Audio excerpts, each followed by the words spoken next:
नमस्कार मित्रों, भरी गर्मी की ये दोपहर है।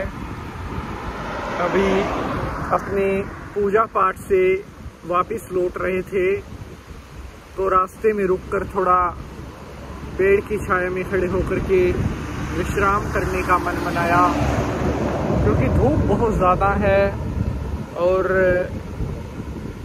मई का महीना लगभग आधा ख़त्म होने की कगार पर है। मई, जून, जुलाई ये जो महीने होते हैं ये बहुत भयंकर गर्मी के होते हैं। तपती दोपहर और बहुत भयंकर लू चलती है, जो कि यहाँ पर अभी चल भी रही है। इतनी गर्मी में दोपहर के समय बाइक से जाना एक बहुत कठिन परिश्रम का कार्य होता है, लेकिन पूजा पाठ का कार्यक्रम ऐसा है कि सुबह 8 या 9 बजे जाकर उसके बाद लगभग 1 या 2 बजे के आसपास जो है अपनी पूजा संपन्न करके वापस लौटना पड़ता है।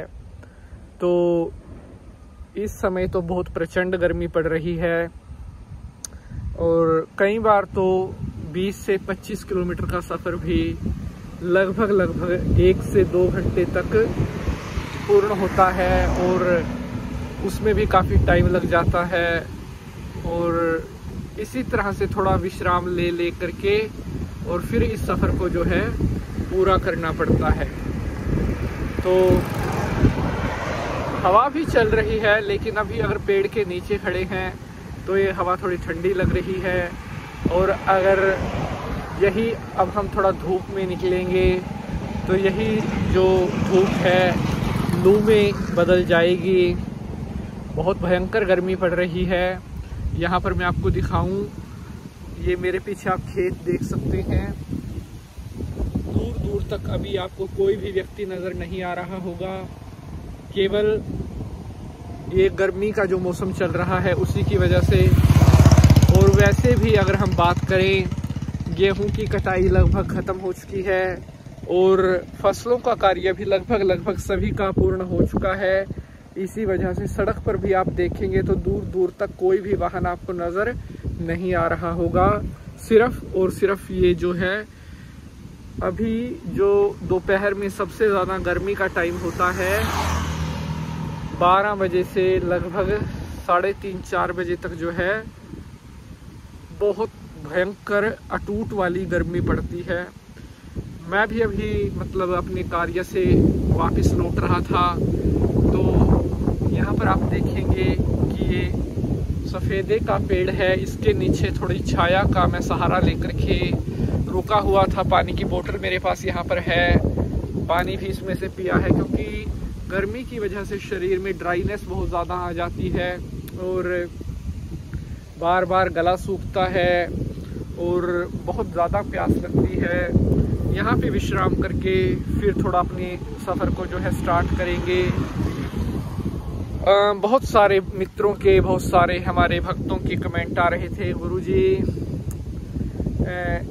इस विषय के ऊपर एक एपिसोड बनाएं कि जो पैसे हम कमाते हैं, जो धन हम कमाते हैं, उसकी बचत नहीं हो पाती। पैसे की बचत करने का या पैसे को हाथ में रोकने का कोई ऐसा उपाय बताएं जिससे हमारी जो मेहनत का कमाया हुआ पैसा है वो खराब ना जाए और पैसा जो है वो सही चीज़ों में लगे। कई बार हमारा मेहनत का जो पैसा है वो ऐसे ही वेस्ट हो जाता है और अनावश्यक रूप से कमाया हुआ सारा धन खर्च होने लगता है। चाहे वो आप अपना दवाइयों में लगाओ या बेफजूल के कोई काम है उनमें लगाओ, किसी भी वजह से जो हमारी मेहनत का पैसा है वो ऐसे ही खराब होता रहता है। कुछ ऐसा बताएं जिससे हमारी जो सेविंग्स है वो भी इंक्रीज़ होना स्टार्ट हो और हमारा जो कमाया हुआ पैसा है वो भी बेकार के कामों में